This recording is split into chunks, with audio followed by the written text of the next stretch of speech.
হজ সফরে গিয়ে তওয়াফের চেয়ে বেশি নেকির কোনো কাজ নাই। তওয়াফ পা উঠালে এক পা উঠালে একটা নেকি লেখা হবে, একটা পাপ মিটে যাবে, একটা মান বেড়ে যাবে।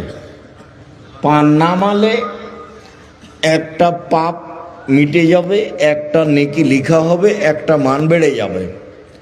তাহলে ঘুরলে কতবার পা উঠবে আর নামবে?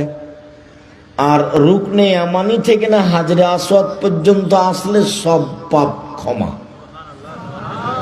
তার নাম হলো তওয়াফ।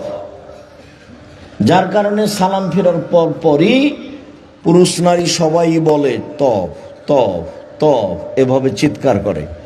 কে যে আপনাকে ভুল বুঝালো? আপনি কত কষ্ট করে উমরা করতে গেলেন বাপের নামে মায়ের নামে। ধর্ম পাগল হয়েছে, বাপের নামে মায়ের নামে উমরা করবেন, বাপের নামে মায়ের নামে দোয়া করেন। দোয়া বাপ মায়ের নামে দুইটা কাজ, এটা হলো মুখে দোয়া। কিছুই যদি না পারি তো বলবো আল্লাহ আমার বাপকে ক্ষমা করে দাও, এটা তো পারবো, এটাই অনেক। এই ছেলে